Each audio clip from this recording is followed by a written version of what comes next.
Hello বন্ধুরা, কেমন আছো সবাই? আশা করি সবাই খুব ভালো আছো। আমরাও অনেক অনেক ভালো আছি। চলে আসলাম আবার একটা নিউ ব্লগ নিয়ে। তো দেখো, আজকে কিন্তু সকালবেলা আমরা ঘুম থেকে উঠে যে লুচি তরকারি খেতে বসে পড়েছি। আর খাওয়া দাওয়ার পর দেখো আমরা গেছিলাম যে শপিং মলে কিছু শপিং করার জন্য, কারণ আমরা একটা জামা কেনার ছিল, যেটা পরে আর কি আমরা কল্যাণী ঠাকুর দেখতে যাবো, সেটাই আর কি দেখছিলাম এখানে। যাই হোক, ফাইনালি অনেকগুলো জামা দেখার পর আমি কিন্তু সেই লাল রঙের জামাটাই নিয়েছি। আসলে আমি বাড়ি থেকে ভেবে এসেছিলাম যে লাল রঙের একটা জামা নেবো, আর জামাটা কিন্তু আমি চেঞ্জ করে নিয়েছি। কেমন লাগছে অবশ্যই কিন্তু বলো। আর এই সানগ্লাসটা দেখছো, এটাও কিন্তু কিনলাম। সে যাই হোক, তোমাদের তো বলাই হলো না এটা কবেকার ভিডিও। এটা হলো নবমীর দিন, দুর্গাপুজোর সময় ভিডিও।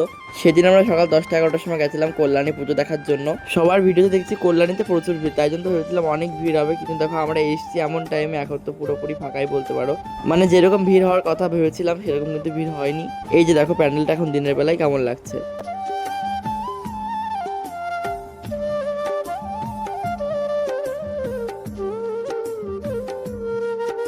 আমরা কিন্তু প্রত্যেকবারই পুজোতে কল্যাণী যাওয়ার চেষ্টা করি, কিন্তু প্রত্যেকবারই না আমরা রাত্রেবেলা এসেছি। কিন্তু দিনের বেলা এসে একটা জিনিসই বুঝতে পারলাম, দিনের বেলা আসলে মোটামুটি কল্যাণীতে ফাঁকা ফাঁকা ঘোরা যাবে। রাত্রেবেলা আসলে ওই একটাই ভালো লাগে যে লাইটিং দেখতে পারবে খুব সুন্দর, এটাই আর কি। আর দিনের বেলা আসলে পুরো ফাঁকা। অন্য সময় দেখি তো ভলেন্টিয়ার ঢাকা মাকা আমার বের করে দিচ্ছে, কিন্তু এখন দেখো এসে আমরা ভালো মতো ছবি ভিডিও সবই করতে পেরেছি। যাই হোক, এবার পুজোতে তোমরা কারা কারা কল্যাণীতে গেছিলে অবশ্যই কিন্তু কমেন্ট করে জানিও। আর এই বছরের প্যান্ডেলটা তোমাদের কাছে কেমন লেগেছে সেটাও কিন্তু একটু কমেন্ট করে জানিও। চলো এবার প্যান্ডেলের ভিতরটা কেমন হয়েছে তোমাদেরকে একটু দেখিয়ে দিই।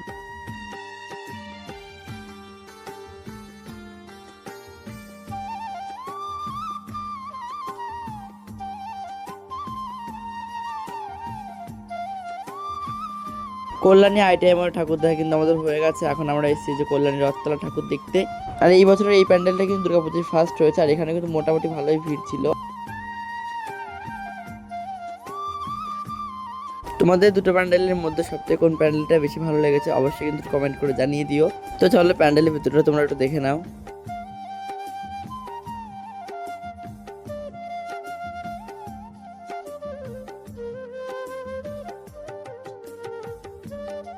যাই হোক, আমার তো দুটো ঠাকুর দেখে পুরো মন ভরে গেছে, অনেক সময় ধরে দেখেছি। তারপরে দেখো আমরা যে বেরিয়ে এখন এসেছি একটা মেলায়।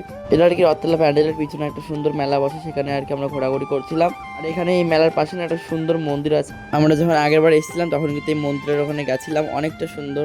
যাই হোক, কল্যাণী ঠাকুর দেখে তো ভাগায় ভাগায় ঘুরেছিলাম। এখন দেখো ট্রেনে এসে আমরা কিভাবে আটাআটির মধ্যে এটে গেছি। পুরো এত পরিমাণ ট্রেনে যে ভিড় হবে কখনো না ভাবতে পারিনি, পুরো দমটা আটকে যাচ্ছিল ভিতর থেকে। আর দেখো আমরা এখন এই যে কিভাবে কি করে বের হবো তার বুঝতে পারছিলাম না। যাই হোক, কোনোভাবে টানাটানি করে নেমে দেখো আমরা এই যে চলে এসেছিলাম পায়রাডাঙ্গাতে, আমার একটা মাসির বাড়ি। আর এখানে দেখো নবমীর দিনে যে অর্কেস্ট্রা হচ্ছে, তোমরাও একটু শুনে নাও।